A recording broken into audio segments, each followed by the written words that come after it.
Jika dalam sesi perkuliahan ini ada mahasiswa yang ingin melakukan tanya jawab atau ingin bertanya sesuatu, silakan mau raise hand boleh, mau pakai chat boleh, mau langsung ngomong juga boleh ya, selama memang kita masih dalam koridor yang benar. Nah, untuk yang pertama saya akan jelaskan dulu mengenai informasi yang ada di UVC. UVC ini adalah salah satu platform pembelajaran yang sebelum diwajibkan pun saya sudah pakai gitu ya. Jadi ini semua materi saya memang semua saya letakkan di UVC untuk mempermudah jenis-jenis pembelajaran ya. Jadi saya tidak campur-campur dengan yang lain, cukup dari UVC aja nanti dia punya link ke aktivitas yang lain ya. Di dalam sesi UVC ini sudah saya set dari sesi yang pertama sampai sesi yang ke-14 sesuai dengan kalender akademik. Nah, yang menarik di sini adalah masa UTS kalian itu kan antara akhir April atau di awal Mei gitu ya. Di awal Mei. Nah, di dalam awal Mei tersebut harusnya mata kuliah yang diujikan itu adalah sesi 1 sampai 7. Tetapi sesi 8 kita itu kenanya masih di 27 April sebelum UTS. Jadi nanti di sesi 8 kita jalankan dulu baru UTS ya. Untuk UTS tetap sampai sesi 7 materinya. Nah, sesi 8 sampai yang 14 ikutnya untuk yang UAS. Perbedaannya cuma di situ yang untuk yang kelas hari Kamis dan hari Jumat ya. Jadi kita punya waktu lewat 1. Jadi nanti setelah UTS justru cuma ada 6 kali pertemuan baru UAS. Kira-kira seperti itu ya. Nah, di dalam setiap sesi biasanya kalau di UVC saya selalu awali dengan namanya instruksi perkuliahan untuk memperjelas hari ini kita mau ngapain atau di tanggal tersebut kita mau ngapain. Kemudian materi juga sudah saya sertakan di situ, akan saya jelaskan ya. Ini kebetulan saya baru isi untuk sesi 1 dan sesi 2. Ya, sesi 3 dan seterusnya nanti akan menyusul sambil waktu berjalan. Di hari ini tanggal 9 Maret ini sesi yang pertama, kita akan melakukan sesi perkuliahan secara sinkronus. Nah, seperti ini tatap muka virtual kita sebutnya sinkronus. Kenapa seperti itu? Karena saya menggunakan dua metode pembelajaran, sinkronus dan asinkronus. Ya. Sinkronus itu artinya kita akan melakukan tatap muka secara virtual melalui Zoom meeting. Ya. Akan saya gunakan Zoom dari kampus ya karena sudah di setting. Jika memang ada kendala dengan Zoom kampus, saya bisa pakai Zoom sendiri, sama aja ya. Intinya kenapa saya pakai Zoom karena ternyata dia lebih light ya, lebih ringan dibandingkan dengan Google Meet dan sebagainya. Ya, ini ada tujuannya untuk sebenarnya untuk membantu atau menghemat kuota dari perkuliahan yang dilakukan oleh mahasiswa. Oke. Sesi sinkronus dan asinkronus akan saya kombinasikan selama perkuliahan ya dengan tujuan sama, satu untuk membatasi atau supaya menghindari kuota yang terlalu berlebih ya dalam sesi perkuliahan, dan yang kedua adalah untuk menghindari juga kebosanan mahasiswa dalam menghadapi sesi perkuliahan. Karena kan kalau selalu setiap hari Zoom meeting kan juga pasti akan ada jenuhnya. Jadi saya harus kombinasikan dan ternyata itu terbukti efektif kalau di kelas yang saya ajar. Dari setahun yang lalu saya kombinasikan seperti itu, tidak pernah ada keluhan yang signifikan ya terkait dengan perkuliahan. Justru yang ada keluhan adalah mahasiswa yang merasa bahwa setiap kali harus ada meeting dan sebagainya ya, waktunya mungkin terbentur dengan kuota dan sebagainya. Saya nggak mau ada yang seperti itu. Kuliah itu harus enjoy, kuliah itu harus fun. Kalau nggak seperti itu, materi nggak akan bisa masuk juga ke kalian. Percuma gitu, artinya percuma ada sesi perkuliahan dan ada sesi pembelajaran seperti itu. Oke, untuk hari ini saya akan menjelaskan rencana perkuliahan selama 1 semester, ya. Kemudian bagaimana proses evaluasi pembelajarannya, kemudian nanti akan saya berikan satu video pembelajaran ya untuk kalian belajar mandiri. Jadi video ini saya buatkan dari tahun lalu karena memang pertama kali launching mata kuliah ini gitu ya. Kemudian di situ saya akan mencoba. Jadi sesi ini sebenarnya campuran antara sinkronus dengan asinkronus. Sinkronus itu untuk penjelasan mengenai rencana perkuliahan, selebihnya itu saya akan mencoba bagaimana kalau kalian berlatih secara asinkronus. Nanti kita akan evaluasi minggu depan, seperti apa sih pemahaman mahasiswa, efektif atau tidak, atau mahasiswa mampu atau tidak. Gitu. Kalau tidak mampu ya kita evaluasi, kalaupun mampu ya kita akan lengkapi lagi. Oke, pada bagian akhir, nah ini yang akan kita gunakan nanti, yaitu melihat evaluasinya seperti apa. Ya. Nanti saya di sini di bagian pertama saya sudah jelaskan, saya sudah tautkan juga RPS-nya. Habis ini saya akan jelaskan secara detail rencana untuk satu semester seperti apa. Kemudian berikutnya di sini ada link untuk video pembelajaran. Ya, saya tidak tautkan di UVC, sengaja saya tautkan di YouTube untuk link di luar dari UVC supaya tidak memberatkan ketika kalian akses masuk ke UVC. Karena UVC kita kan menggunakan server di kampus ya, jadi kombinasinya agak berat ya. Itu saya pelajari dari pertama kali aplikasi mata kuliah ini di program studi sistem informasi. Jadi saya memberlakukan ini karena memang saya mengajar ini bukan cuma di akuntansi ya, tapi di prodi SI juga mereka belajar seperti ini dan ternyata ada beberapa kelemahan yang saya coba tanggulangi dengan cara menggunakan link di luar dari UVC. Kemudian untuk tugas semua di sini ya, semua di dalam UVC nanti kalian bisa upload ya, upload mengenai tugasnya. Nanti saya akan jelaskan ulang tugasnya. Kemudian nah, untuk menghindari berkali-kali download ya, saya letakkan satu materi satu semester ada di sini di pertemuan satu ya. Silakan di-download gitu ya. Mungkin cukup besar ya, ini hampir 100 mega. Jadi kalau mau yang lebih enak ya salah satu aja yang download, kemudian bisa ditaruh di drive gitu ya. Atau kalau mau download sendiri ya gunakan jam-jam yang kira-kira internetnya relatif cepat ya, jam tengah malam atau menjelang pagi ya, di mana tidak banyak penggunaan internet sehingga akan lebih optimal dan lebih efektif waktunya. Jadi memang dalam perkuliahan saya lebih cenderung mengarahkan ke yang namanya efektivitas ya, supaya mempermudah dari navigasi dan juga aktivitas yang kita lakukan selama proses pembelajaran. Oke, itu untuk penjelasan di dalam UVC ya. Kemudian sesi 2 juga sama, selalu saya mulai dengan instruksi perkuliahan. Jadi kalau misalnya ada sesi asinkronus pun kita tidak bertemu gitu ya, pasti akan ada instruksi di sini. Jadi untuk mempermudah kalian dan juga kita punya WA group perkuliahan untuk apa ya, untuk komunikasi, untuk memberikan informasi terkait dengan perkuliahan dan sebagainya. Nah, jika ada hal-hal yang berkenaan dengan perkuliahan yang saya rasa perlu semua mahasiswa tahu, saya akan jawab langsung di dalam grup ya. Tetapi kalau misalnya ada hal yang sifatnya mungkin personal ya kita bisa japri gitu. Atau kalian mau nanya takut di grup takut pertanyaannya lewat japri boleh. Tetapi kalau saya rasa jawabannya penting untuk satu kelas ya saya akan share jawabannya di dalam kelas seperti itu.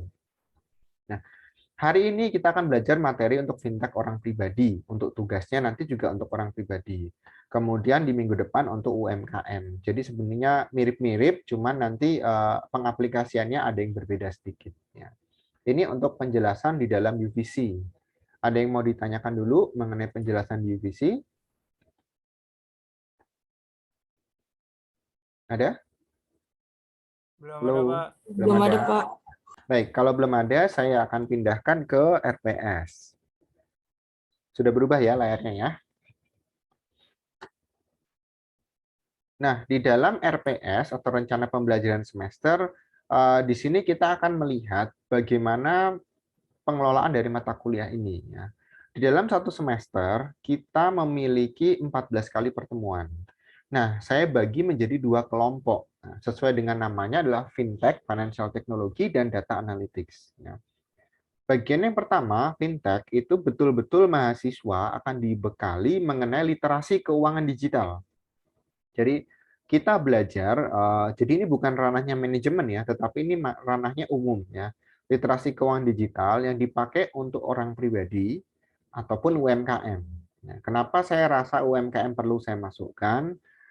Saya melihat beberapa mahasiswa itu memang sudah mulai beraktivitas wira swasta dan pasti bentuknya UMKM gitu kan, nggak mungkin langsung tiba-tiba punya bisnis besar gitu kan.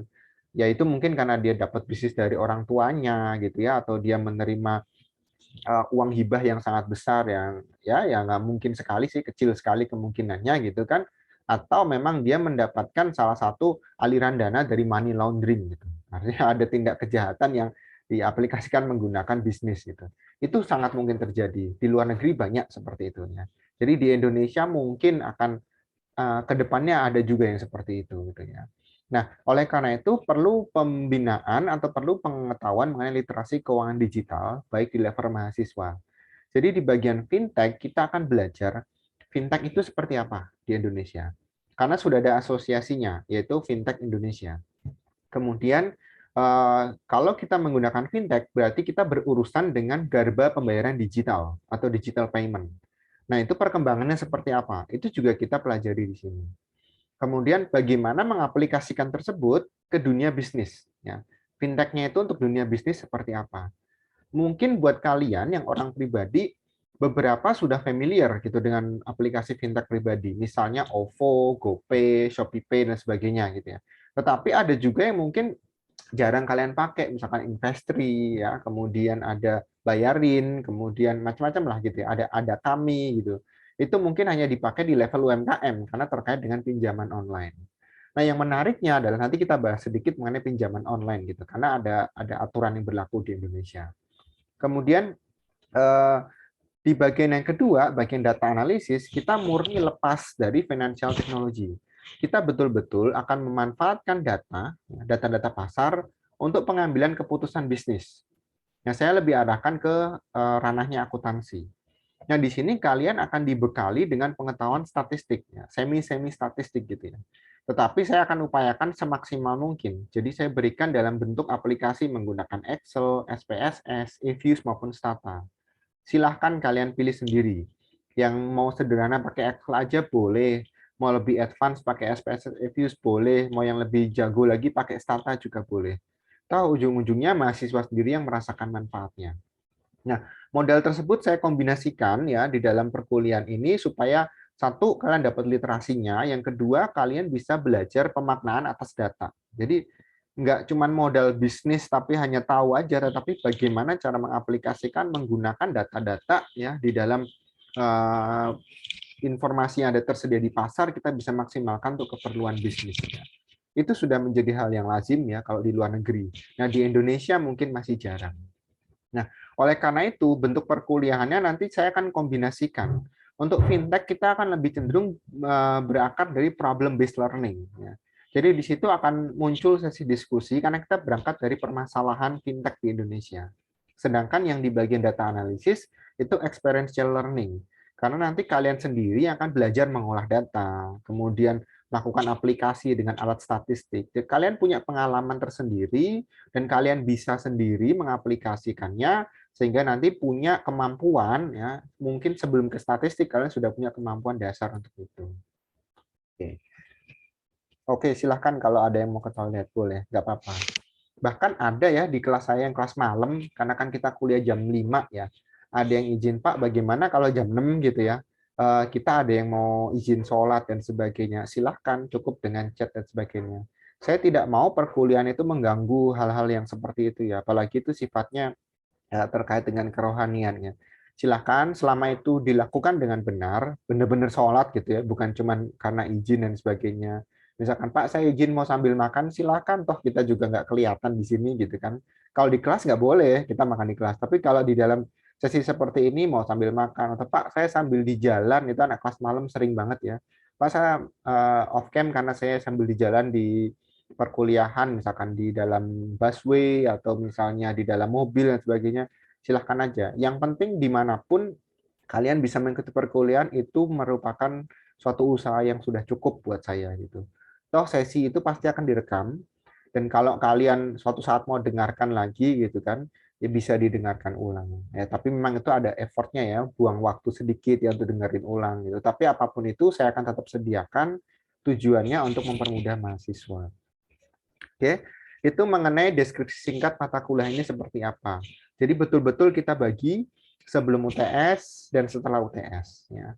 Nah, sebelum UTS, 7 materi utamanya ini, nanti saya akan jelaskan bukunya. Ya, saya menggunakan e-book. E-book itu dapat dari Fintech Indonesia juga. Jadi kenapa saya pakai e-book? Karena kan keterbatasan kita untuk akses ke perpustakaan. Nggak semua mahasiswa saat ini ada di Jakarta, gitu ya, bisa juga mungkin di luar Jakarta dan mungkin nggak bisa pinjem buku atau mungkin terkendala dengan faktor pengiriman. Nah, saya sediakan e-booknya saja, lengkap semuanya. Jadi nggak usah khawatir, semua sudah saya siapkan di awal. Tinggal saya mau lihat outputnya seperti apa. Kan semua udah saya supply gitu ya. Artinya mahasiswa yang tinggal yang berkarya sendiri. Sudah punya resource cukup, tinggal kalian memenuhi kebutuhan kalian sendiri. Oke. sesi 1 dan 2 kita belajar mengenai dasarnya dulu ya. Fintech untuk orang pribadi itu apa, fintech untuk UMKM itu apa. Kemudian sesi ketiga dan 4 kita belajar mengenai garba pembayaran digital ya. Atau GPN kalau kita disebutnya di sini. Nah, di sesi 4 khusus kita masuk ke digital payment akan dibahas sedikit mengenai QR code. Ya. Kenapa QR code? Karena itu paling banyak dipakai di Indonesia. Bahkan termasuk kalau di sini ya semua jenis UMKM, bahkan bukan cuma UMKM ya, yang paling mikro sekalipun di pasar, kalau di tempat saya sih di pasar udah bisa kita bayar pakai QR code gitu. Jadi nggak usah bawa uang cash dan sebagainya, scan aja cukup gitu. Yang penting ada saldo di dompet digital kita itu cukup. Kalau di tempat saya semua sudah pakai seperti itu. Di pasar sekalipun gitu ya. Jadi udah minim sekali proses pembayaran. Kemudian ada survei mengenai kinerja fintech di posisi 5 dan 6 ya. Di situ nanti akan dikombinasikan dengan bagaimana kinerja di digital banking. Sekarang banyak sekali digital banking. Ada banknya, tapi nggak mungkin ada gedungnya gitu ya. Dia semuanya buy online. Ada juga credit scoring untuk pinjaman online. Dan satu lagi mungkin relatif baru untuk mahasiswa yaitu crowdfunding. Crowdfunding itu sebenarnya mirip reksadana, tetapi untuk levelnya kelas menengah ke bawah. Jadi kita punya urunan dana kecil-kecilan gitu. Mirip seperti koperasi, tapi bahasa kerennya adalah crowdfunding. Ya, nanti saya jelaskan sedikit ya ketika bahas bukunya. Kemudian yang ketujuh kita bahas mengenai program pemerintah, di mana pemerintah ingin ada kombinasi penggunaan fintech di dalam UMKM di Indonesia, dan mereka menyarankan untuk semua aplikasi fintech menyasar ke UMKM dan juga orang pribadi dengan tujuan-tujuan tertentu yang dimiliki oleh pemerintah. Itu nanti akan kita bahas di sesi yang ketujuh. Nah, mulai dari sesi ke-8 sampai 14 itu kita belajar data analytics ya. Di situ saya mulai dari deskriptif, kemudian inferensial, relationship dan seterusnya sampai ke modeling. Nah, itu nanti akan kita pelajari bersama-sama di dalam sesi data analytics pada saat setelah UTS ya. Kemudian ini handbooknya atau e-booknya nanti saya sediakan. Untuk tahun lalu saya sudah buat 7 video, jadi nanti bisa dilihat kalau kalian download ini, apa namanya RPS-nya, nanti sudah ada linknya, tinggal diklik aja. Kemudian letaknya itu nanti akan ada di sini, jadi untuk informasi setiap sesi perkuliahan, ya ini sesi 1 dan 2, ya, minggu 1, 2, terkait dengan peranan fintech, baik individu maupun UMKM itu ada di sini. Kemudian masuk ke sesi 3 dan 4, dan ini udah dikelompokkan sesuai dengan tujuannya. Nah, yang menarik di sini atau yang perlu saya perjelas adalah mengenai kriteria dan teknik penilaiannya. Ya. Jadi selalu ada dua jenis penilaian ya. Ada diskusi kelas karena kita problem based learning ya, dan juga ada tes online. Tes online itu yang dikumpulkan di UVC. Nah, kenapa ada dua gitu kan? Karena ini adalah prosedur paling optimal yang bisa kita lakukan untuk mengevaluasi apakah Anda paham atau tidak gitu. Karena tahun lalu ada juga mahasiswa yang komplain ke saya, Pak, saya itu selalu hadir di kelas ya. Saya selalu mengikuti perkuliahan, saya selalu mengerjakan tugas, tetapi kok nilai tugas saya tidak optimal. Optimal artinya ya mungkin harapan dia dapat 100 tapi ternyata tidak dapat 100 gitu kan. Saya perjelas lagi bahwa nilai kita ada dua, ada diskusi, ada online. Diskusi kamu di mana? Kalau cuma datang, ibaratnya kalau di kelas tuh datang, duduk, absen, pulang, ya itu juga bisa. Itu kayak kayak turis aja gitu ya, mahasiswa turis kalau saya bilang. Datang, duduk, absen, pulang. Kalau di dalam Zoom perkuliahan ya cuma datang, udah off cam, udah dengerin aja, diem aja, nggak pernah ikut diskusi ya, kita nggak pernah tahu apakah kalian paham atau enggak. Jadi ada dua nilai ya, tolong perhatikan di situ ada dua nilai, diskusi dan tes online. Jadi itu akan tersebar sampai 14 sesi, jadi dimanfaatkan dengan baik gitu ya. Terus kemudian yang setelah UTS ya, karena tadi problem based learning, setelah UTS kita masuk ke experiential learning. Di sini bukan lagi diskusi, tetapi bagaimana proses latihan kalian. Kan nanti bisa di share screen ya, oh sampai mana latihannya, kemudian sejauh mana kalian paham atau kesulitannya di mana. Nah, di situ akan kita bahas bersama-sama. Jadi diskusinya tetap tapi dengan cara untuk melihat sampai mana atau sejauh mana kalian berlatih secara individu. Jadi itu merupakan bagian dari proses pembelajaran.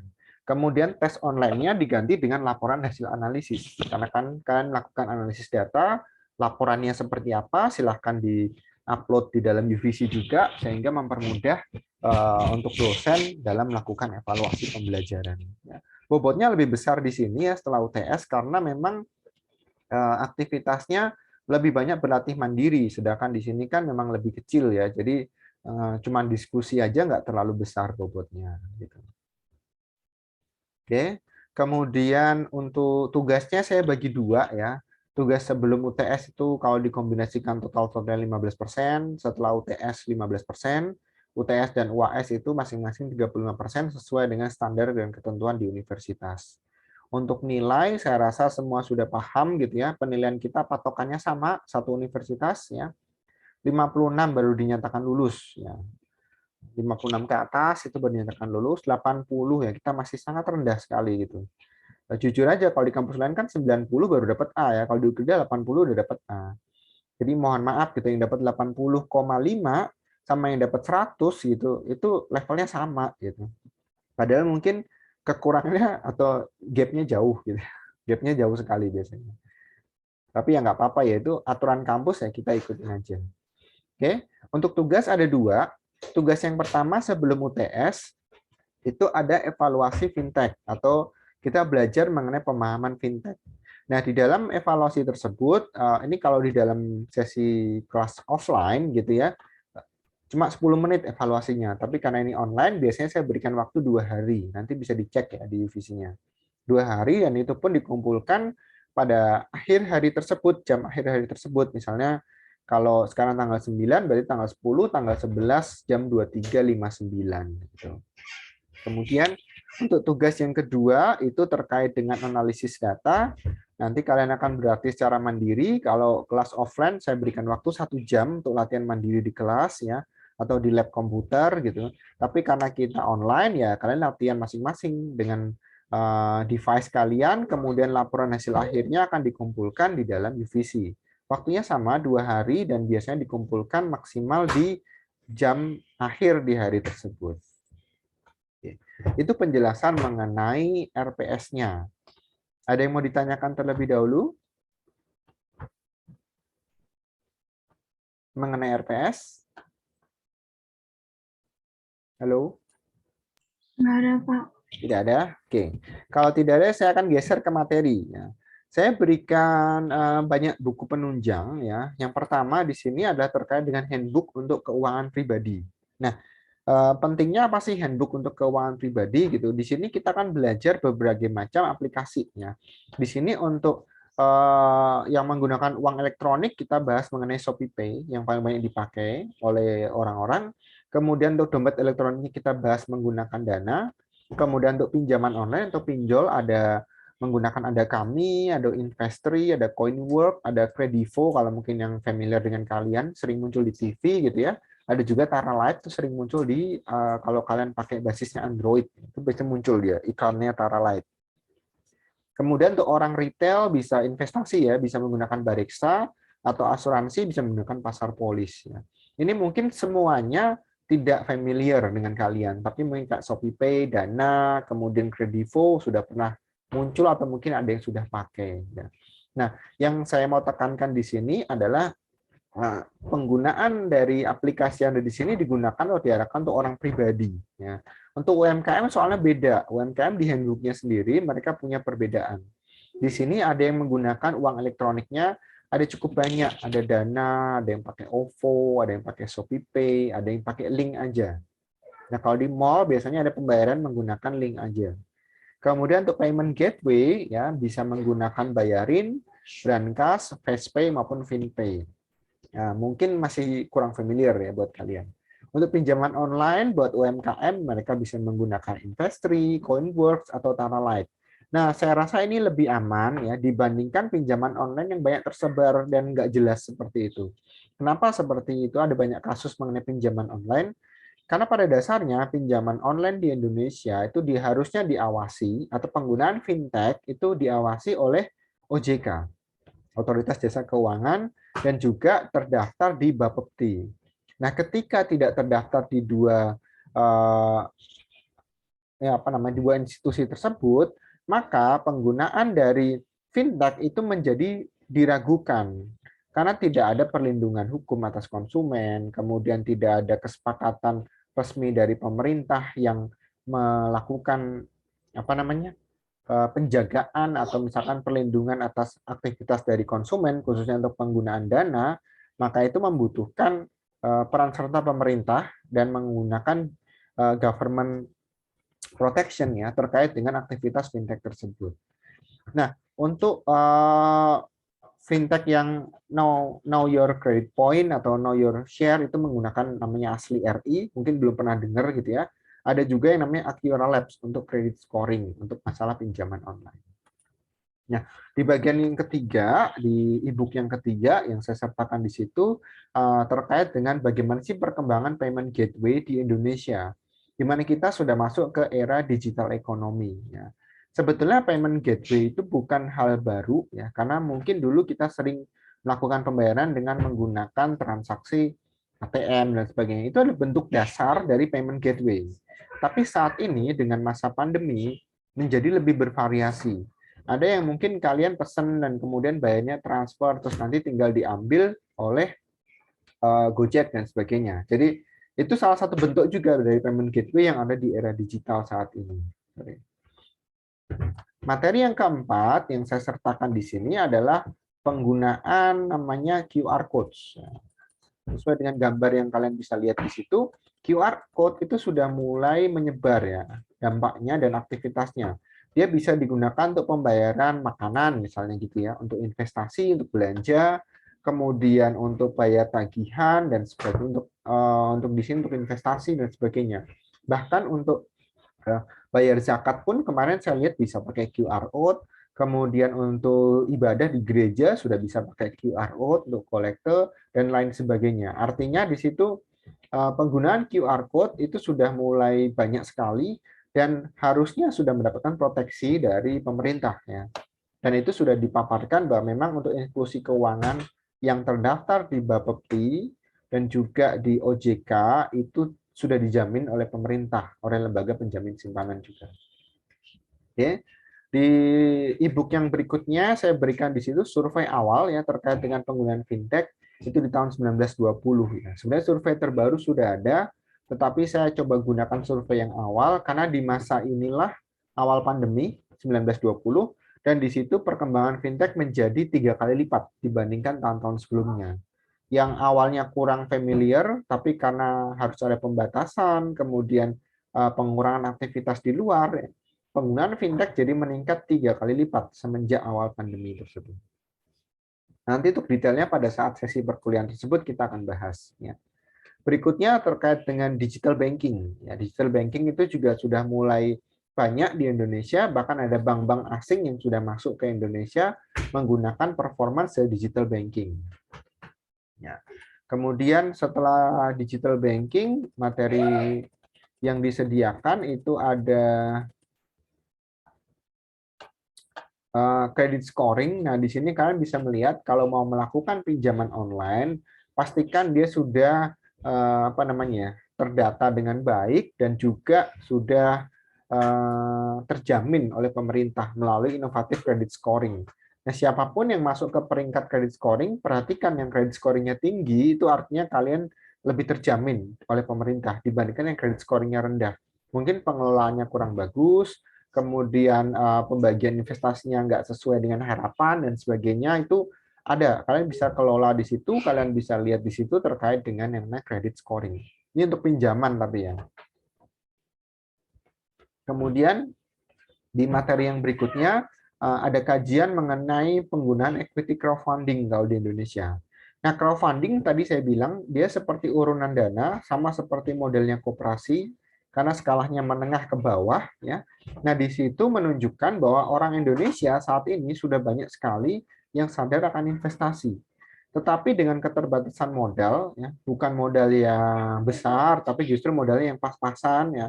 Mereka mengumpulkan dengan sesama investor lain yang kecil sehingga nanti kalau dikombinasikan itu bisa menjadi crowdfunding dalam jumlah yang besar. Nah, materi terakhir sebelum UTS itu adalah penjelasan mengenai Government 2% Program atau G2P. Penggunaan G2P program ini merupakan solusi bagaimana mengkombinasikan aplikasi fintech yang ada di Indonesia dengan aktivitas yang muncul di UMKM atau di kebijakan personal atau individu. Nah, penggunaan dari financial technology di sini itu mendorong sebetulnya untuk aktivitas UMKM supaya lebih maju, ya, tidak menggunakan basis data yang sederhana atau menggunakan uang cash, ya, mengurangi pembayaran dan uang beredar yang di Indonesia dialihkan ke dalam bentuk uang digital. Nah, penggunaan uang digital di sini untuk mengurangi aktivitas-aktivitas yang sering muncul dan terjadi di mana Indonesia terlalu banyak sekali biaya-biaya yang dikeluarkan, ya, untuk memproduksi uang kertas dan uang logam. Sehingga dengan dirubahnya penggunaan uang menjadi digital, ini menunjukkan bahwa memang peralihan dari uang fisik menjadi uang digital itu sudah cukup berhasil. Kan di luar negeri seperti itu. Bahkan kalau kita mendapatkan informasi yang terakhir, ya, kalau kalian ketahui, Starbucks itu aja bisa menjadi sebuah bank, ya. Kenapa bisa dibilang seperti itu? Karena dengan model dompet digital dari Starbucks, jadi orang kalau mau beli kopi, dia nggak harus bayar pakai uang cash, ya, pakai kartunya dia atau pakai dompet digitalnya. Yang semua uang orang diinvestasikan ke situ, ditaruh di situ supaya nanti mereka nggak bayar menggunakan uang cash. Nah, karena dalam masa pandemi ada pembatasan dan sebagainya, mungkin konsumsi pembelian Starbucks berkurang, uangnya numpuk aja di situ, di dompet digital. Sehingga sebetulnya Starbucks itu uang numpuknya lebih banyak di situ, di dalam penggunaan dompet digitalnya. Sehingga hampir setara dengan nilai investasi yang ada di bank. Artinya itu bisa dipakai untuk aktivitas yang lain yang di luar dari kegiatan bisnisnya. Cuma sayangnya memang dia izinnya adalah izin untuk berdagang, ya, bukan untuk investasi. Tapi itu menunjukkan bahwa masyarakat sudah mulai banyak yang menggunakan peranan dari dompet digital tersebut. Nah, untuk yang setelah UTS, ini ada satu buku atau satu e-book yang kita bisa pakai.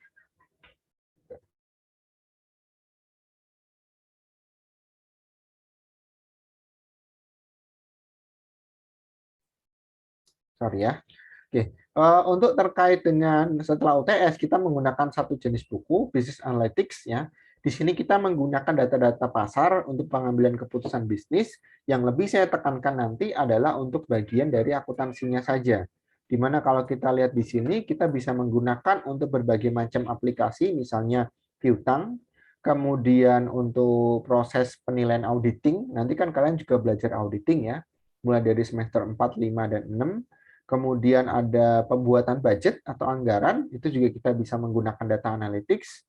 Kemudian untuk tax refund atau perhitungan perpajakan, dan juga taxable income, pajak penghasilan, dan juga untuk overhead analysis atau analisis pembiayaan. Nah, ini aplikasi yang kita gunakan secara dasar, ya, untuk akuntansi. Yang lain-lain sih nggak kita pakai, ya, karena memang sesuai dengan disiplin ilmu kita aja. Ini yang kita pakai dan ini bisa kita gunakan di dalam sesi perkuliahan ini. Oke, ada yang mau ditanyakan dulu mengenai e-book dan juga materi yang saya jelaskan tadi?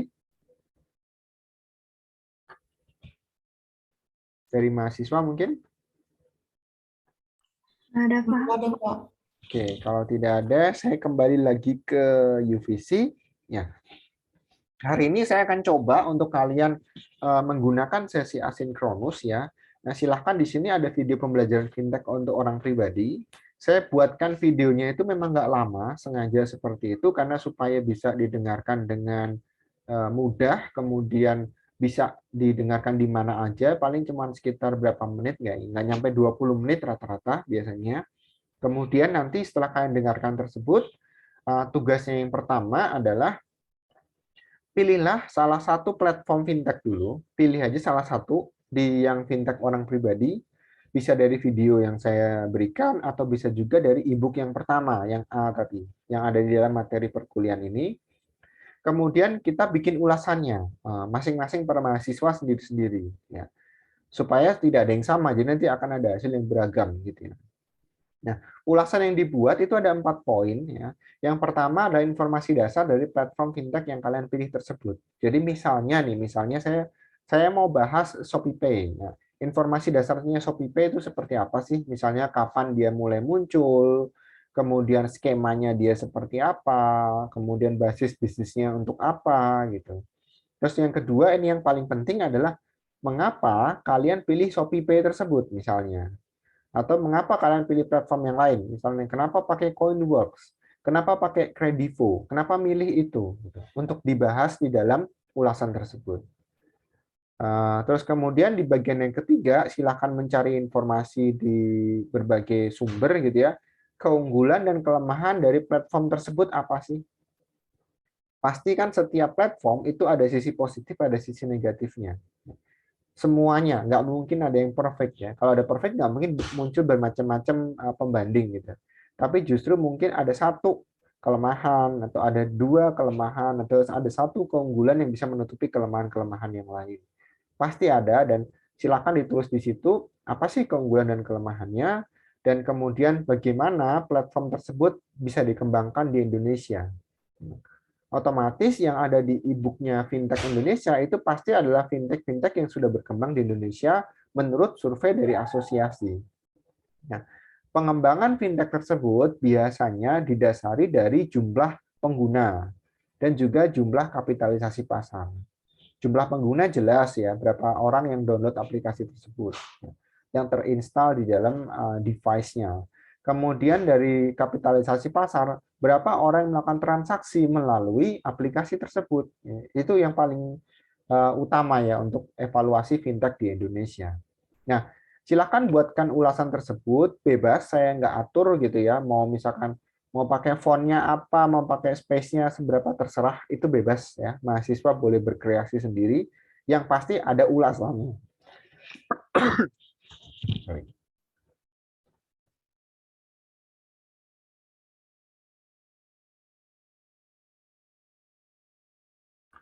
Sorry ya.